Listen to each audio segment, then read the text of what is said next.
Bonjour, bienvenue à cette nouvelle édition du SMAP qui se veut 100% digital. Alors, fidèle à son habitude, le SMAP organise un cycle de conférences-débats avec des notaires sur des sujets très différents qui intéressent tous les Marocains d'ici et d'ailleurs. Nous avons autour de cette table 4 notaires venus de différentes villes du pays. Alors, je vous présente Maître Majida Ktani, notaire à Fès, Maître Abdelmjid Bargash, notaire à Rabat, Maître Mohamed Amin Bennis, notaire à Tanger, et Maître Kautar Hedioui, notaire à Casablanca. Bienvenue parmi nous. Je vais m'adresser actuellement à Maître Bennis par rapport à une question qui nous intéresse à un niveau très supérieur, qui est la fiscalité immobilière. Alors, la fiscalité est autant importante dans l'achat, dans la vente et dans la location. Et il y a des nouveautés fiscales au fur et à mesure de l'adoption de loi de finances. Alors, quelles sont les principales nouveautés fiscales? Et si vous pouvez nous éclairer sur les différents régimes fiscaux en matière de transactions immobilières. Bien. D'abord, je suis honoré de participer au sein de cette version virtuelle, une première version virtuelle du SMAP. Mon intervention, elle va s'articuler sur un sujet qui porte sur, ou bien qui répond sur la question qui paye quoi et quand. Voilà. Donc, c'est la fiscalité immobilière. Tout investissement ou bien toute acquisition d'un bien immobilier suppose et engendre le paiement d'impôts et taxes. Il faut différencier les impôts et taxes qui suivent tantôt le bien, qui imposent directement le bien immobilier, et des impôts et taxes qui touchent directement le propriétaire du bien. Donc, il y a 3 stades qu'un contribuable doit différencier pour pouvoir savoir quand est-ce qu'il doit payer et quand. À ce niveau, je vais aborder les différentes étapes d'imposition, dont il faut distinguer 3, comme je viens de dire. Donc, c'est lors de l'acquisition d'un bien immobilier. Donc, une fois que notre choix, ou bien que le choix d'une personne se trouve déterminé pour acquérir un tel ou tel bien immobilier, on passe chez le notaire, voilà, et après, en cours de concrétisation de la vente et la signature, cela s'accompagne par le paiement ou versement des frais d'acquisition. Les frais d'acquisition, ils s'articulent en général sur 3 frais. C'est les frais d'enregistrement, les frais de la conservation foncière et les frais de notaire qui sont des honoraires.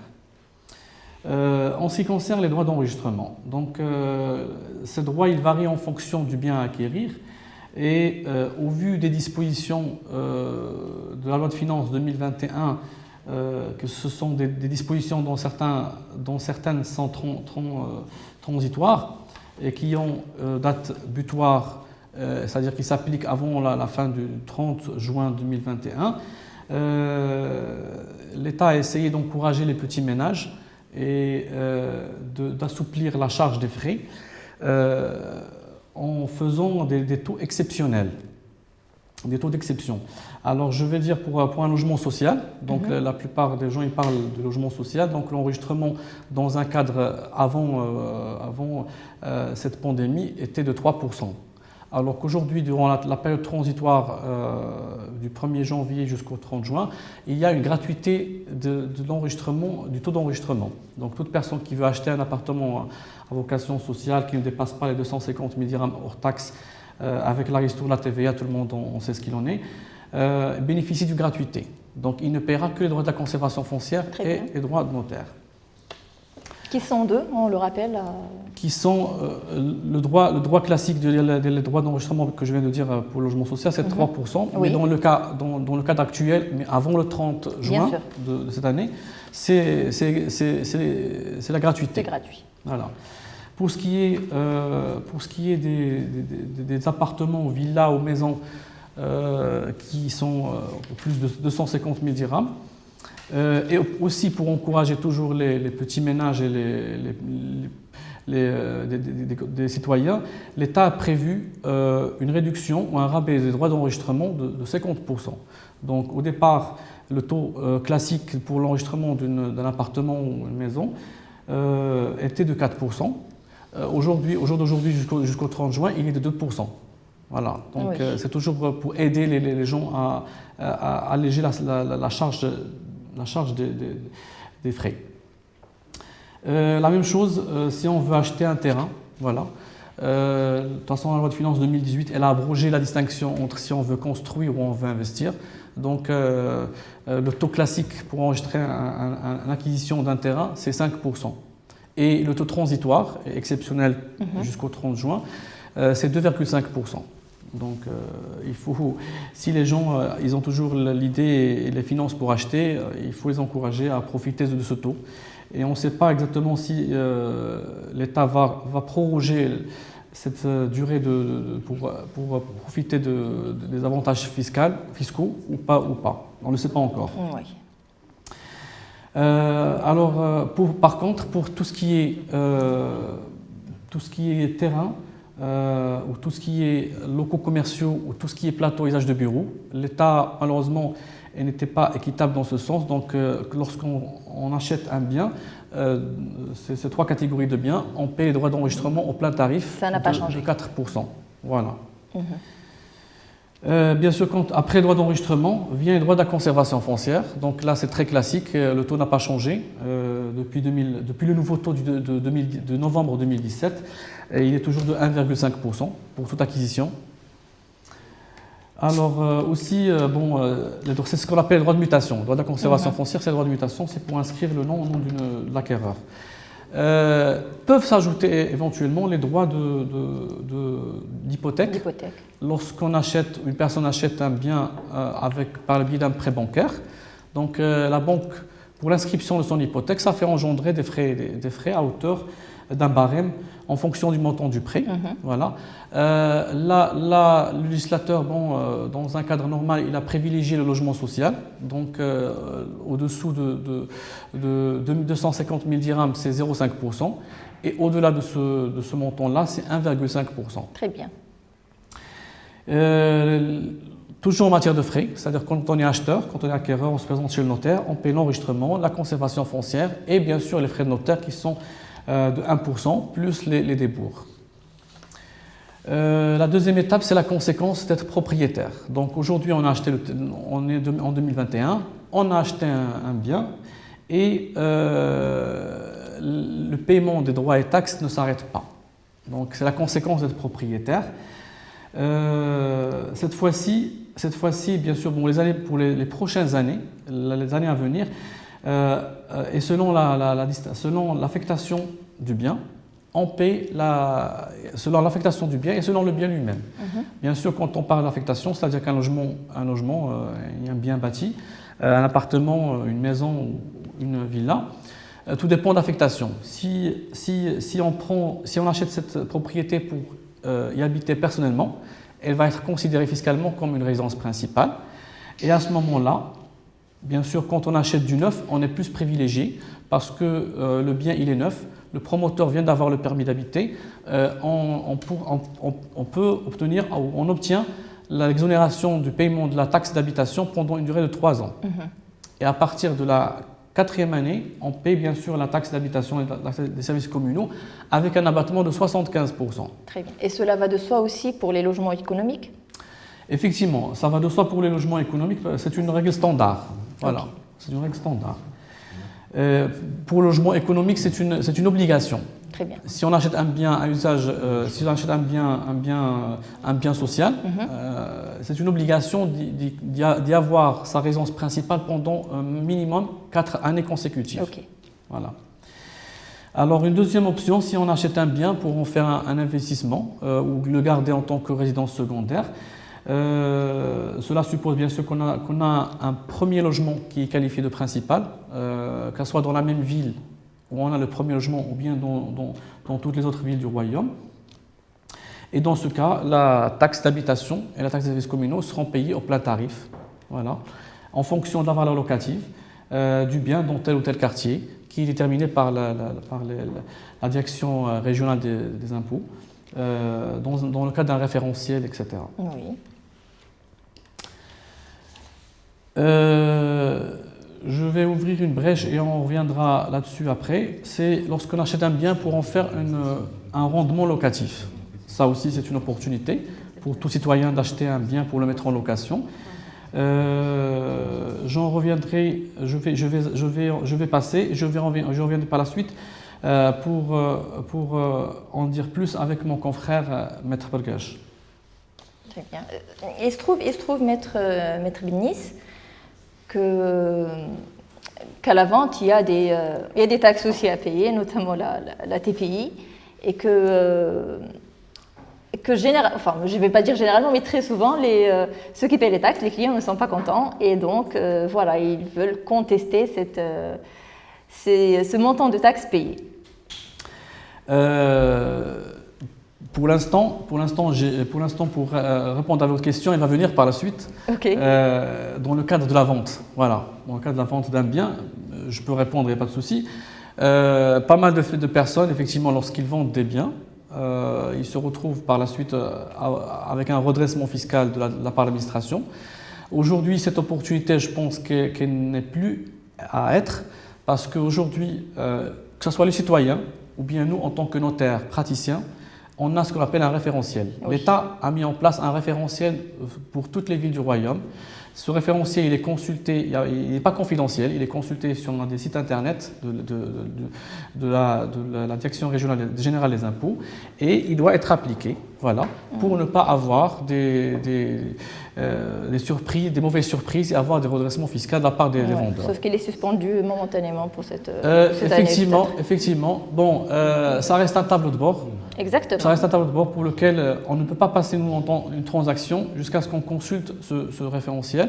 Mais effectivement, dans ce laps de temps de la pandémie, la direction régionale, avec une circulaire, elle a mis en stand-by, si on permet de dire, mais tout en gardant, c'est pour encourager les gens à vendre, parce que c'est vrai que à cause de cette pandémie, l'économie marocaine il a connu une faiblesse.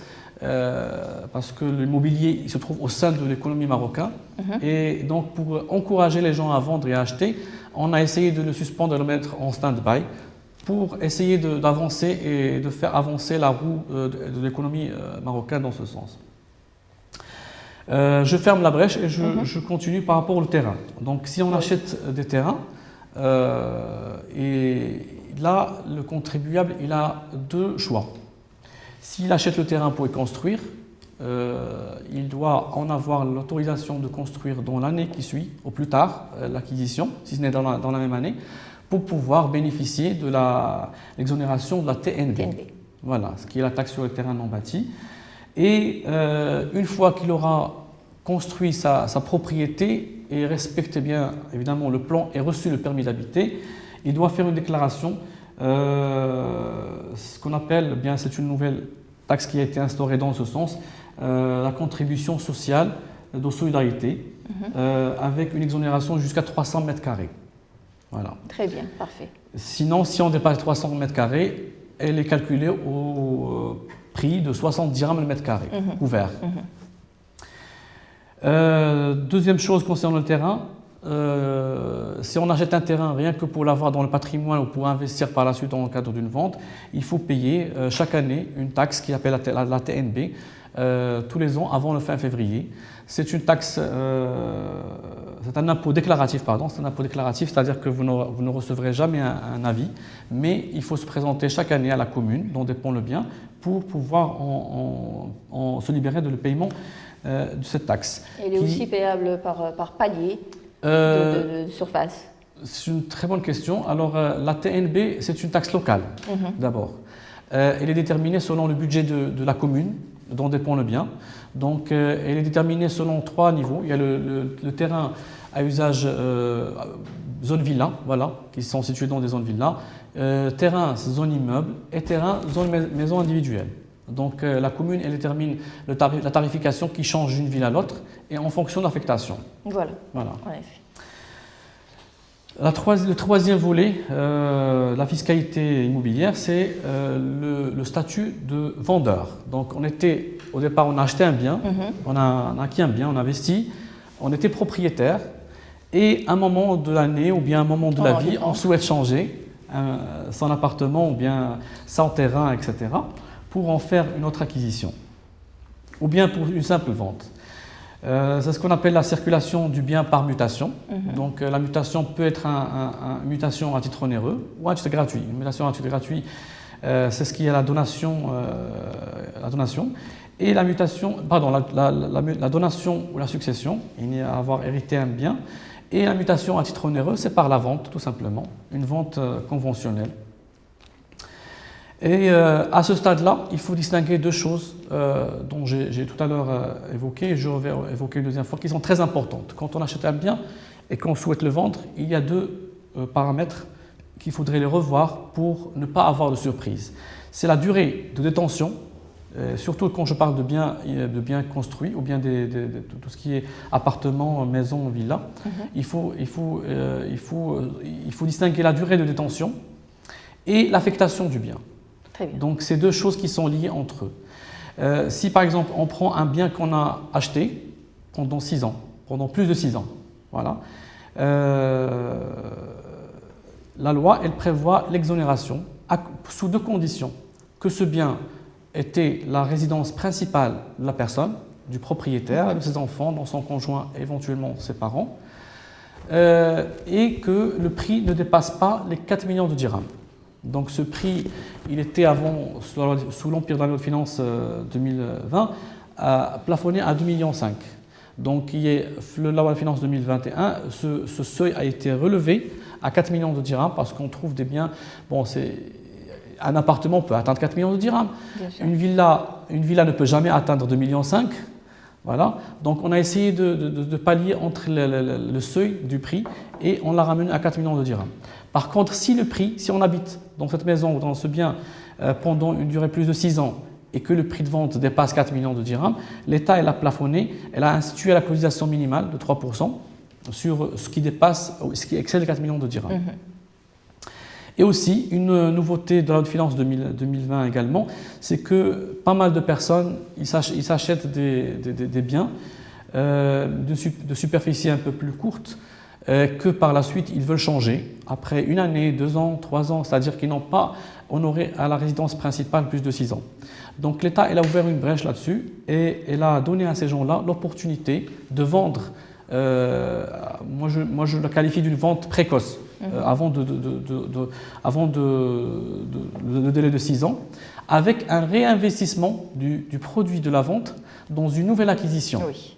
C'est-à-dire, à titre d'exemple, si on habitait un appartement pendant 3 ans, 4 ans, 5 ans, même 6 ans et moins quelques jours, c'est considéré comme on n'a pas rempli la condition de séjour de 6 ans, l'habitation principale de 6 ans. À ce moment-là, on vend au prix, par exemple, on va dire 1 million de dirhams, et il faut réinvestir ces 1 million de dirhams ou plus dans l'achat d'un autre bien. Tout à fait, dans l'achat d'une nouvelle propriété, pas un terrain. La plupart des gens, c'est vrai que la loi fiscale, elle est parfois muette sur certaines questions. Et on vient de soulever ce cas. Les gens, ils voudraient vendre leur appartement et acheter un terrain pour construire. Donc malheureusement, l'État n'a pas donné cette opportunité. C'est pour acheter surtout un bien plus cher que le précédent. Et il continue de bénéficier implicitement de la résidence principale. Voilà. Et il ne paye pas d'IR sur profit foncier. Oui, oui. Et ils ont un délai pour le faire de 6 ans, de 6 mois, pardon, 6 mois. De 6 mois. Et la loi, elle prévoit que le notaire est en droit de garder le montant de la l'IGR le montant qu'il fallait payer, il fallait le garder en tant que garantie dans les caisses du notaire jusqu'à ce que l'acquéreur, qui avait la qualité de vendeur et de nouvel acquéreur, il a acheté durant cette durée. À défaut, malheureusement, effectivement, il y a des gens qui ne trouvent pas ou bien qui sont heurtés au marché l'immobilier dans les grandes villes, etc. À défaut, il est obligé de payer le principal et notamment les pénalités majoration. Voilà. Et pour le logement social aussi, cette durée de détention ou d'habitation principale, elle a été réduite par la force des choses, par la loi, de 6 ans à 4 ans. Voilà, pour pouvoir bénéficier de l'exonération. Sachant que le logement social, il fait bénéficier son titulaire de la ristourne de la TVA. Donc cette TVA n'est officiellement retenue ou bien n'appartient officiellement à l'acquéreur que s'il habite effectivement dans cette maison pendant une durée de 4 ans ou plus pour avoir la main levée. Voilà. Par contre, si une personne vend une résidence secondaire ou une résidence qui est affectée à sa location, là, il n'y a aucun avantage ni faveur fiscale. Oui. Voilà, il paye son IR sur profit foncier au taux classique de 20% s'il a fait un profit ou s'il a fait une bonne opération, avec toujours un minimum de perception de 3% en cas de moins-value. Oui. Voilà. Oui. Notamment aussi pour les terrains. Donc, si on achète un terrain pour en faire une opportunité de le revendre, on part sur le même taux, sur 20%. Le droit fiscal, c'est un droit qui fait ouvrir plusieurs brèches, mais on s'est limité à l'avoir dans le cadre de la fiscalité immobilière qui touche directement le citoyen et qui touche sa poche. Voilà. Donc, lorsqu'on achète, lorsqu'on est propriétaire, et lorsqu'on veut vendre. Et c'est pour cela, bien sûr, que le notaire reste le principal garant de l'État par la collecte d'impôts et taxes au nom du contribuable qui revend les biens et le reversement au nom de l'État, bien sûr, dans ses caisses. Et je vais venir là sur la location, sur l'investissement locatif. Oui. L'investissement locatif, la nouveauté d'Yalou, c'est que... Est-ce que je peux rajouter quelque chose, si tu permets, avant que tu passes Oui, mais tu me donnes ma question. Je voulais juste dire, si tu permets, que quand on achète un bien au Maroc, que ce soit une résidence principale ou secondaire, les taux ne changent pas.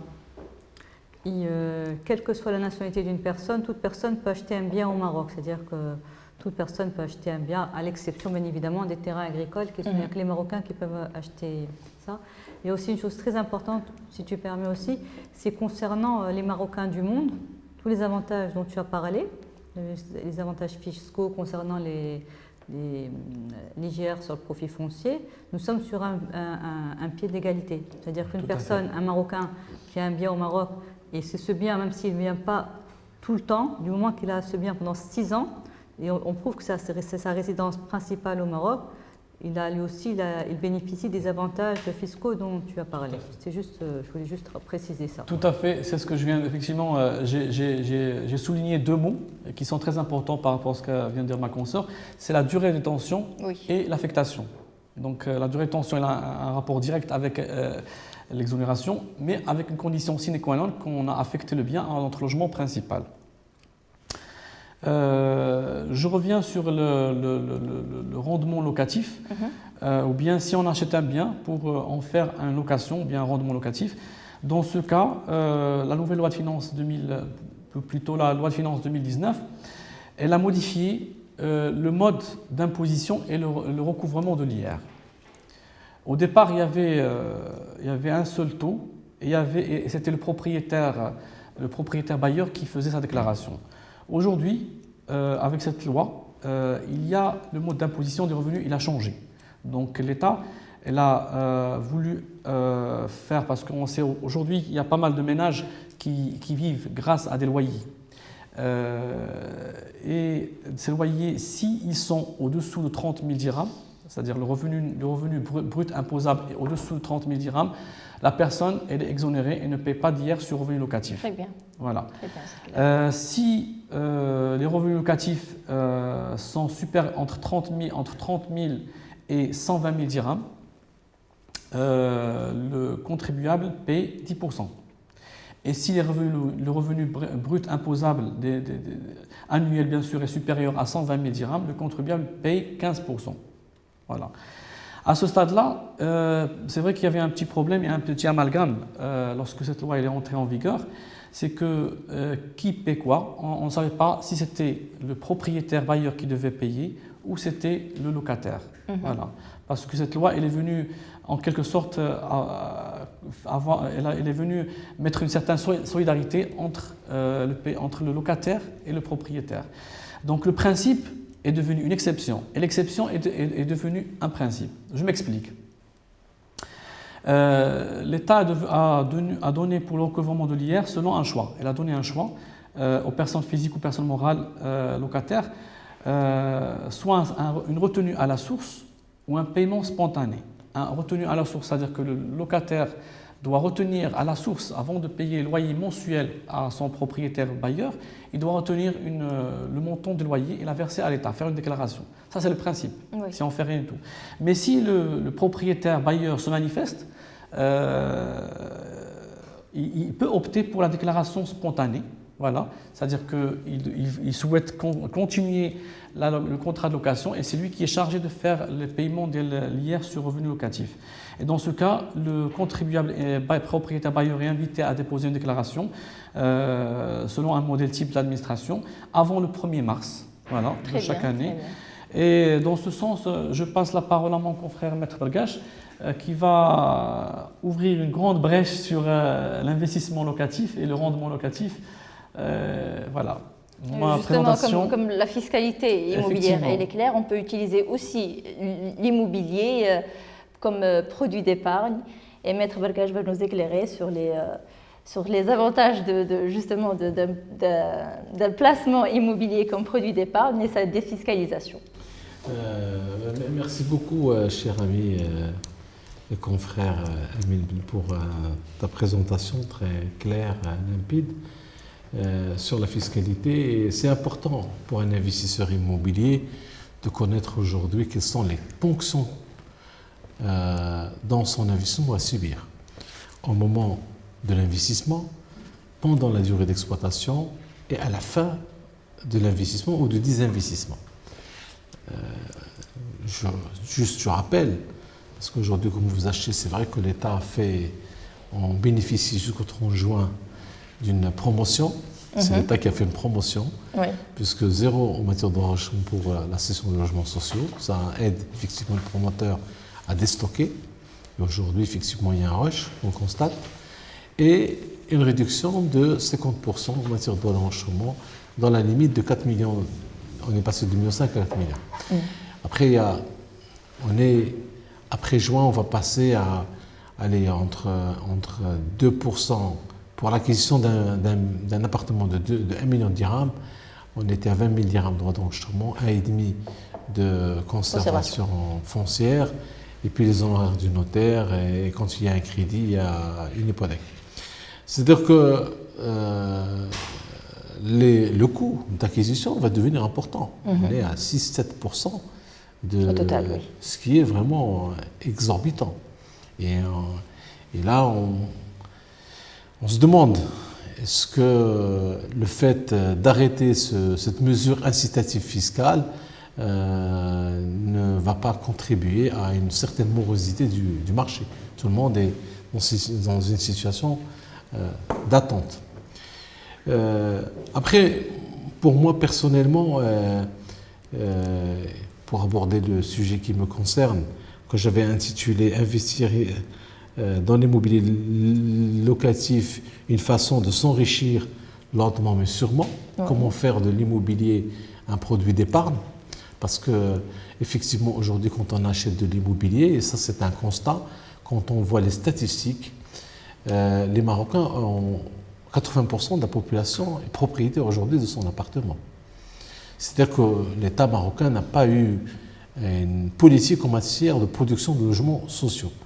Même le dispositif fiscal qui concerne les logements sociaux des 25 appartements, etc., n'a pas fonctionné puisqu'on a plafonné le loyer.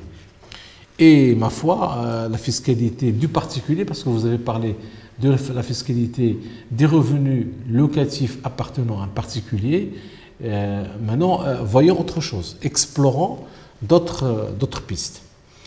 L'investissement locatif est un engagement dans le temps. Comme toute stratégie d'investissement, il y a des critères à respecter. D'abord, il y a un outil de mesure de performance qui est le TRI, le taux de rendement interne, pour savoir est-ce qu'une stratégie est performante ou pas. Ça, il faut avoir cet outil.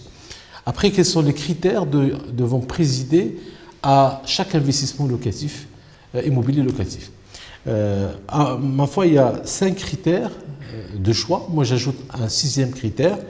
D'abord, un investissement locatif génère du revenu. Deuxièmement, génère également une plus-value. Il y a un autre critère qui est la liquidité, parce que l'investissement locatif, l'investissement immobilier est un investissement liquide, la sécurité, notamment la sécurité juridique, et la fiscalité. Parce que c'est un facteur comme déterminant. J'ajoute autre chose, c'est la qualité des gestionnaires qui gèrent cet immobilier. Est-ce qu'on va le gérer soi-même ou on va confier la gestion à un professionnel de la gestion locative? Alors, prenons les choses bout par bout. Le revenu d'abord. L'investissement locatif, il a cette caractéristique de transformer un capital en flux financiers. Et ces flux qui tombent sous forme de revenus, ils vont permettre effectivement de faire face à un certain nombre de charges, notamment des charges, une échéance bancaire, quand on a financé à crédit l'acquisition d'un bien immobilier, les frais d'administration quand on a un gestionnaire locatif, mais il faut faire toujours attention à quelque chose d'extrêmement important. Il faut que le rendement soit supérieur ou égal au minimum à l'inflation, et il faut qu'il dépasse les charges locatives, parce que sinon on perd de l'argent. Très bien. Voilà, donc ça... Il faut toujours se mettre en tête cette équation. Voilà, il faut toujours se mettre en tête, je fais un investissement locatif, parce que ce n'est pas pour perdre de l'argent. Si je ne perds pas d'argent, au moins je suis en train de constituer un patrimoine immobilier, mais je ne dépense rien de mes propres deniers. Deuxième chose, la plus-value. Effectivement, l'immobilier va permettre effectivement de générer des flux pendant la durée de détention, mais comme c'est un investissement à long terme, on n'investit pas dans l'immobilier comme on investit dans la bourse ou dans les assurances vie ou dans les produits d'art, etc. Donc quand on investit dans l'immobilier, l'horizon de temps il est différent. On est entre 10 ans, 15 ans, 20 ans, 25 ans. Voilà. Et sur 10, 15, 25 ans, on a vraiment le temps de gagner en plus-value. Puisque aujourd'hui, bon an, mal an, le taux d'inflation, d'après ce que nous raconte le HCP et Banque al Maghreb, et donc je mettrai le taux d'inflation tourne autour de 2%, 1,2,5%. Ça veut dire que sur une période de 20 ans, votre immobilier va prendre au minimum 40% de plus-value. Ce n'est pas toujours le cas, puisque ce qu'on observe aujourd'hui, c'est que les gens qui ont acheté, bon, moi je viens de Rabat, j'ai vit des expériences. Par exemple, à l'Agdel, des gens dans les années 70, 60, ils ont acheté des villas à 30, 40, 50 000 dirhams. Oui. Ben, aujourd'hui, le mètre carré, il fait 80 000 dirhams ou 70 000 dirhams. C'est-à-dire que si on fait le calcul, c'est juste exceptionnel. Aujourd'hui, il n'y a pas mieux que l'immobilier en tant qu'investissement pour générer de la plus-value. Et donc, les gens qui ont par contre acheté, tout dépend du cycle économique, parce que l'immobilier suit des cycles économiques. Les gens qui ont, de 2005 à 2008, l'immobilier s'est apprécié, elle a pris 2 ou 3 fois la valeur. De 2008 jusqu'à 2018, etc., c'était vraiment la chute. Les gens ont acheté, mais quand ils ont décidé de revendre, la plus-value n'était pas là. Parce qu'en 2008, etc., on était dans une bulle, le marché était à son apogée, les gens ont acheté, et aujourd'hui, au moment de la revente, on se retrouve par contre avec des moins-values. Ça veut dire que l'immobilier ne fait pas toujours gagner de la plus-value. Donc il faut être vigilant. Mais de façon générale, sur une longue période, sur 20 ans, 25 ans, on gagnera en plus-value. Après, il y a la liquidité, et c'est ça le faible de l'immobilier, de l'investissement locatif, puisque aujourd'hui, pour vendre un bien immobilier, avant c'était 3 mois, 6 mois, aujourd'hui on peut parler d'une année et demie, 2 ans, et même plus. Voilà, des fois on voit des appartements à vendre, et pendant 2 ans, la plaque est là, il n'y a pas d'acquéreur. Et ça, c'est vraiment problématique, puisque effectivement, l'immobilier n'est pas liquide, contrairement à un investissement financier tel que vous avez ces caves monétaires, vous achetez à 10 heures, vous revendez à 11 heures et votre argent il est là. D'accord. Par contre, dans l'immobilier, à moins que vous ayez vraiment un emplacement merveilleux qui peut faire que, effectivement, vous pouvez à minuit vendre votre bien et réaliser votre vente. L'assurance également. L'assurance, quand vous placez sur un produit d'assurance vie ou un produit d'épargne logement, ben, votre épargne est constituée, vous pouvez prélever des avances, faire des rachats, programmer, etc. Et au bout de 8 ans, vous avez même une exonération en termes de fiscalité. Et c'est pour cela qu'il est important quand on investit, d'investir dans un endroit. Malheureusement, tout le monde ne peut pas faire ça, mais les plus futés, je veux dire, les investisseurs les plus avisés, quand ils investissent, ils vont chercher d'abord un endroit où ou une ville où il y a une dynamique économique, où il y a un bassin d'emploi. J'étais en train de discuter avec mon confrère Sebnis. Tanger, quand on voit les chiffres de Banque al-Maghrib, c'est une des villes où il y a une dynamique, une évolution très positive. Bien sûr. D'accord, de 4, bon, lui il me dit, je ne constate pas ça, mais bon, ce sont les chiffres officiels. Après, quatrième critère, c'est la sécurité. Parce qu'il y a une question qui se pose, est-il vraiment possible d'investir en toute sécurité? Peut-être vous déjà posé la question. En principe, investir en toute sécurité, c'est une utopie. Il n'y a pas de sécurité. C'est-à-dire qu'il faut juste se dire, il y a un risque quelque part et comment l'identifier, l'encadrer, le traiter. Oui. S'il se manifeste, voilà mon risque. Mais le zéro risque n'existe pas.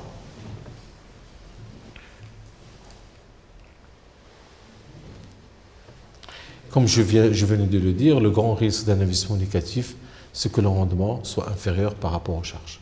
Ça, c'est... Oui. Voilà. Et c'est pour cela qu'il faut toujours demander de l'information avant d'acheter. Avoir une idée, avant d'investir, je sais que je vais mettre 1 million de dirhams, mais avant d'acheter 1 million de dirhams, c'est quoi le loyer en face? Exactement. Je n'achète que parce que, effectivement, mon revenu locatif permet de rémunérer mon capital. Oui. Et que la rémunération soit jugée raisonnable pour moi. Oui. Si j'espère avoir du 7-8%, d'accord, moins de 6-7%, sachant qu'en moyenne, il y a 5%, ce qui est vraiment intéressant par rapport à un certain nombre de produits d'épargne. L'immobilier reste quand même le champion, puisque c'est le seul produit aujourd'hui qu'on peut financer à crédit. Vous ne pouvez pas acheter des actions à crédit. Par contre, parce qu'il y a l'hypothèque. Oui. L'immobilier, vous pouvez financer parce qu'il y a l'hypothèque. Mais par contre, vous achetez un portefeuille de valeur mobilière, il n'y a rien. Donc, la banque ne vous accompagne pas. Mais dans d'autres pays, il y a ce qu'on appelle l'effet de levier, et ça marche. Comme je le disais, le grand risque dans un investissement locatif, c'est que le rendement ne couvre pas les charges locatives. Et c'est pour cela, avant même de se lancer dans l'aventure, il faut absolument demander de l'information à des professionnels et à des notaires, des agents immobiliers qui ont pignon sur rue, parce que c'est eux qui vont donner une idée sur les données du marché. Après, il y a une chose très importante dans l'investissement locatif, c'est que l'investissement il est encadré par des règles juridiques. Et donc la connaissance des lois est très importante. Alors, quelles sont les lois qui régissent l'investissement locatif?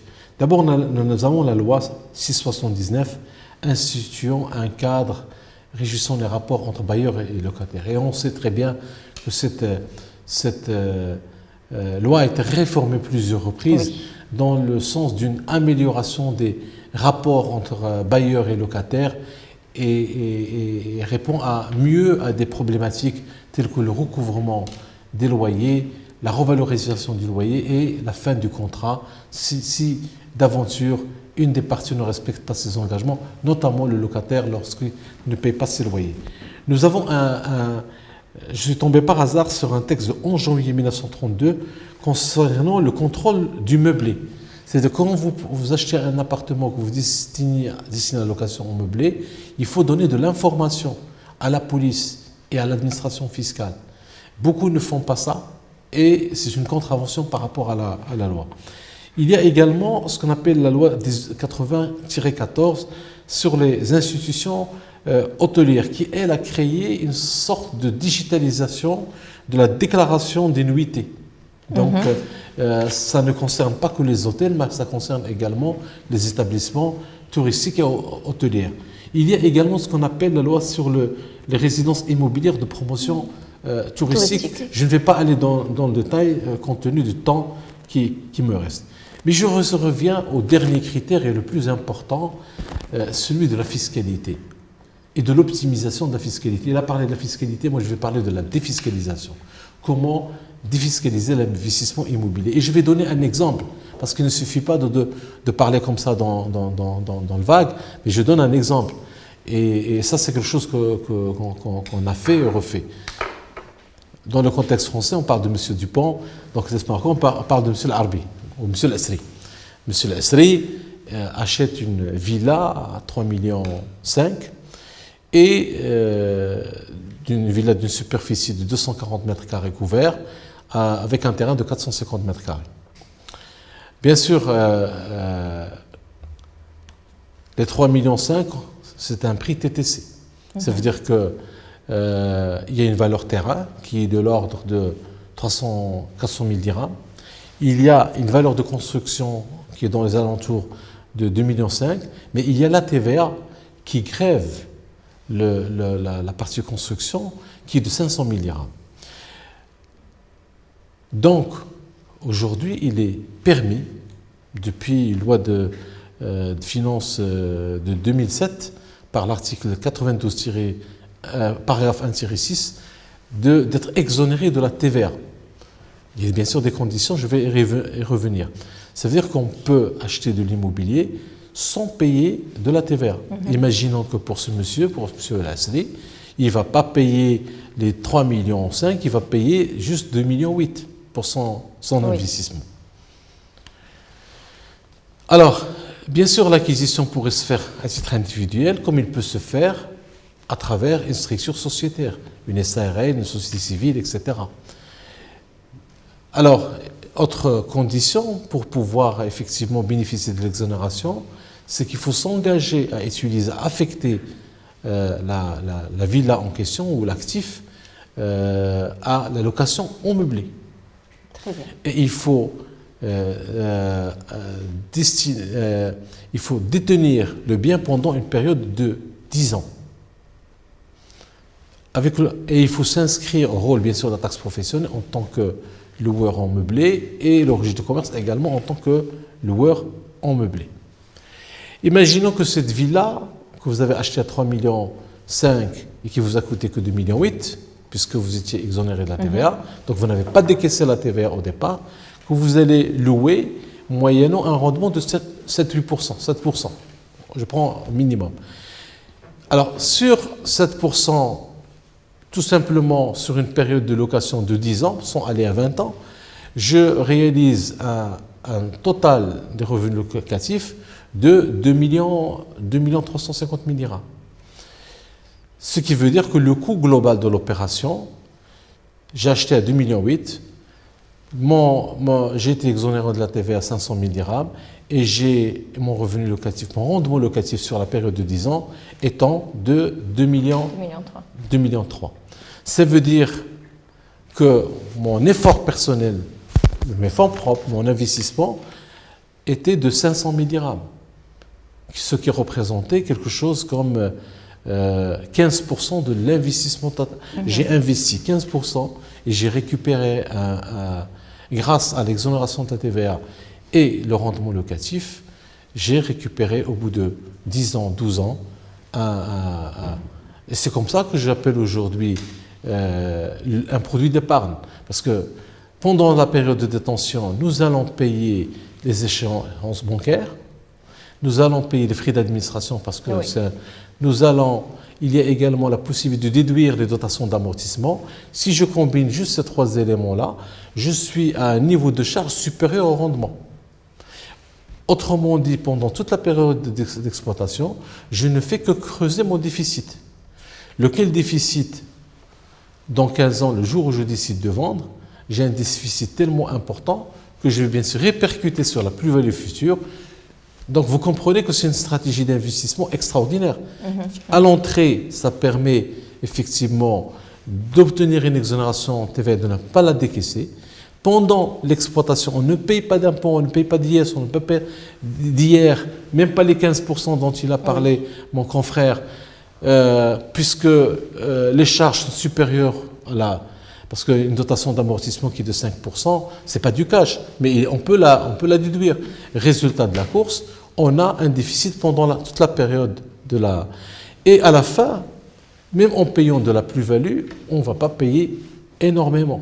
Ça veut dire que c'est vraiment une stratégie d'investissement locatif.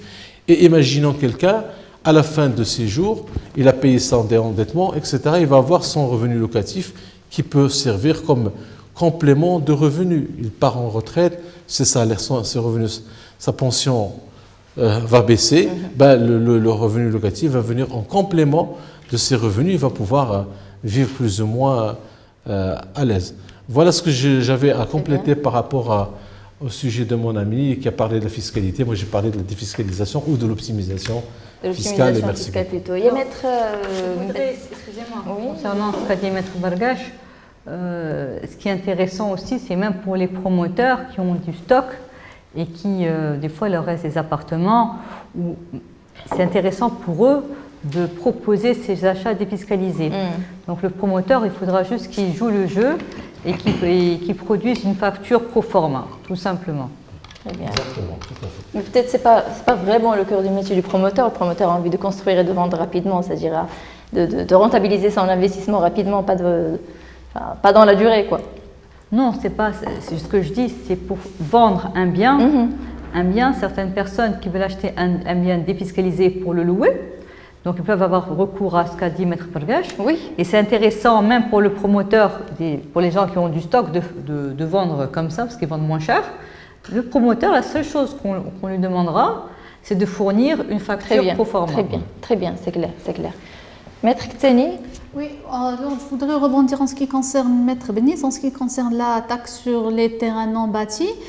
Alors ça existe dans la zone urbaine. Alors toute zone qui n'est pas couverte d'un plan d'aménagement ou bien dans la zone rurale où il y a des terrains nus, la taxe sur les terrains non bâtis, elle n'est pas exigible. Alors c'est toujours intéressant d'acheter dans la zone rurale. Les terrains agricoles non plus, ils ne sont pas sujets à la taxe sur les terrains non bâtis. Ça d'une part. D'autre part, en ce qui concerne la contribution sociale de solidarité, c'est un impôt qui vient en remplacement de la TVA. Ça veut dire si aujourd'hui vous allez construire votre maison, vous n'êtes plus sujet à la TVA, vous n'allez pas produire de factures. Alors la contribution sociale de solidarité, elle remplace les factures. Elle est plafonnée effectivement à un prix de 70 dirhams par mètre carré et 300 mètres carrés exonérés.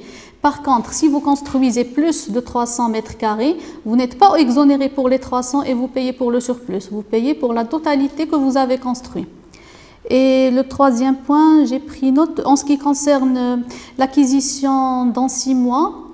Alors, il faut acheter, par exemple, je vais donner un exemple. Si vous avez vendu un bien à 1 million de dirhams, il faut acquérir un bien à la même valeur ou plus. Par contre, si vous allez acquérir un bien à 800 000, 900 000, vous n'êtes pas exonéré. Sauf qu'il y a des villes où, comme a dit mon confrère tout à l'heure, il y a des villes où on applique une marge de tolérance de 5 à 10%, mais ce n'est pas le cas dans toutes les autres villes. Donc, autant se renseigner toujours auprès de votre notaire avant de passer la transaction. Voilà. Très bien, il est super important dans tous les cas de s'adresser à son notaire pour connaître les différentes nouveautés fiscales, les différentes nouveautés de défiscalisation aussi. Je vous remercie de votre présence, je vous remercie de ces informations très très importantes pour l'acquéreur et à très bientôt pour une nouvelle thématique avec nos notaires.